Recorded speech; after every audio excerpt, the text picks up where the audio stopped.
ഹണി റോസ് ചെയ്യുന്നത് നമ്മുടെ കുട്ടികളെ സ്വാധീനിക്കും. ഒരു കലാകാരിയാണ്, ഇൻഫ്ലുവൻസർ ആണ്, സൗത്ത് ഇന്ത്യ മുഴുവൻ അറിയപ്പെടുന്ന നടിയാണ്. ഹണി റോസ് ചെയ്യുന്നത് നമ്മുടെ യുവാക്കൾക്ക്, യുവതികൾക്ക്, നമ്മുടെ കുട്ടികൾക്ക് തെറ്റായ മാതൃക കൊടുക്കരുത്. നമുക്ക് എത്രയോ വലിയ പ്രഗത്ഭരായ നടിമാരുണ്ട്, മഞ്ജു വാര്യരുണ്ട്, കാവ്യ മാധവനുണ്ട്, ശോഭനയുണ്ട്, എത്രയോ പേരുണ്ട്. അവർ ഇനോഗ്രേഷൻ പോകുമ്പോൾ ഇങ്ങനെയാണോ ഡ്രസ് ചെയ്യുന്നത്?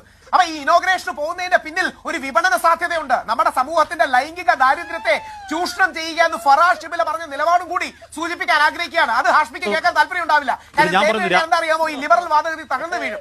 ഫറാസ് ഷിബില അടക്കമുള്ള കേരള സമൂഹത്തിന്റെ പരിച്ഛേദം ലിബറൽ വാദഗതിയെ പറ്റി പറയില്ലേ? രാഹുൽ ഈശ്വർ ലിബറൽ വാദഗതിയെ പറ്റി പറയില്ലേ? അങ്ങനെ സ്വാധീനിക്കപ്പെടുമെങ്കിൽ രാഹുൽ ഈശ്വർ പണ്ട് മലയാളി ഹൗസിൽ കാട്ടിക്കൂട്ടിയതൊക്കെ ഇവിടുത്തെ കുട്ടികളെ സ്വാധീനിക്കില്ലേ? ഞാൻ മലയാളി ഹൗസിൽ പോയി ഈ ലിബറലുകൾ കപട പുരോഗമനവാദികൾ എത്രയോ എന്നെ ആക്രമിച്ചതാണ്.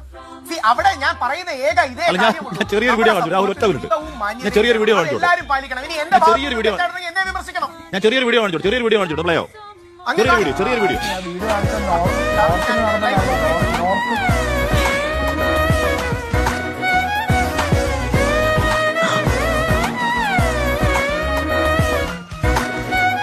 രാഹുൽ അതിമനോഹരമായ നൃത്തമാണ്. രാഹുൽ അതിമനോഹരമായ നൃത്തമാണ്. അത് താങ്കളുടെ സ്വാതന്ത്ര്യത്തിൽ, താങ്കൾ പൊതുസമൂഹത്തിൽ താങ്കൾ കളിച്ചു, താങ്കൾ നർത്തനമാടി. നല്ല കാര്യമാണ് രാഹുൽ ഈശ്വർ.